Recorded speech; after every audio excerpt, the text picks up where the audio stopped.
Welcome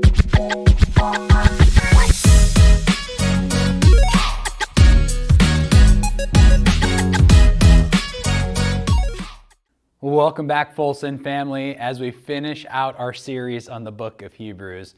And man, hasn't it been an awesome month? An awesome month of understanding who Jesus is and how what he does and has done and will do impacts our life. I really hope that you have found this as beneficial as I have, thinking about how Jesus is God. Yes, he's 100% divine and 100% man.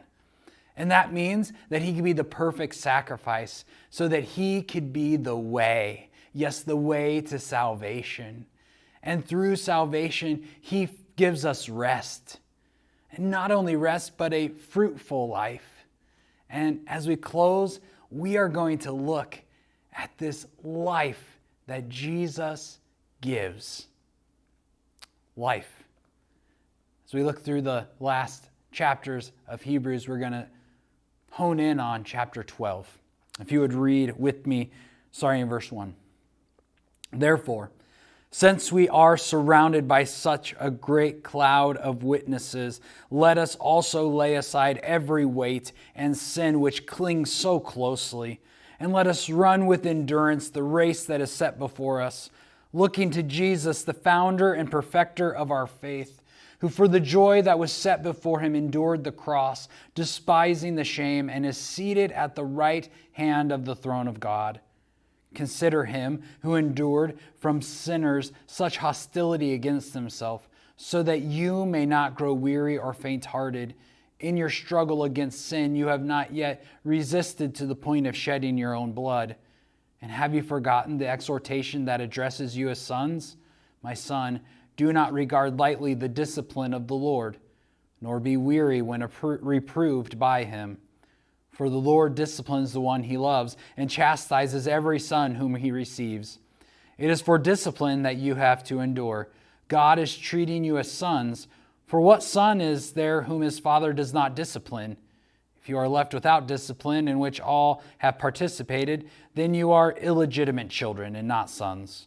Besides this, we have had earthly fathers who disciplined us and we respected them.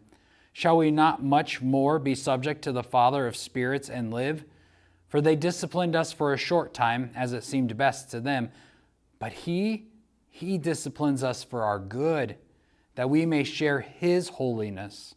For the moment, all discipline seems painful rather than pleasant, but later it yields the peaceful fruit of righteousness to those who have been trained by it. So what does a life in Jesus look like? At the beginning of our passage, we see a great cloud of witnesses.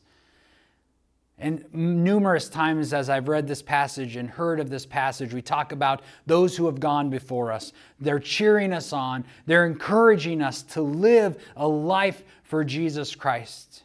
And with their encouragement, we throw off the sin and we live faithful lives to Jesus Christ. I think this is an important lesson for us to understand that we can keep our eyes on Jesus and hear the cheers of those who have gone before us and throw off that sin because of what Jesus has done for us. But I also want us to look at this in another way. That every single day, you and I have a great cloud of people witnessing our life. And what are they going to see? What do people see when they see us? These are people who need to see Jesus in us. And so, for them to see Jesus in us, we need to throw off the sin, throw off the temptation that tries to weigh us down and run a race that they can watch and give glory to God. This is what life in Jesus looks like, uninhibited by sin and living according to his truth and his purpose. Goes on at the end of the chapter and into this passage, talks about discipline. Have any of you ever been disciplined by a parent? Or parents, have you ever had to discipline your child? I remember once where I was very disrespectful to my mom. I was not listening to her. I was arguing with her. And then my dad came home. I remember hiding in my room and waiting, knowing that I deserved what was coming.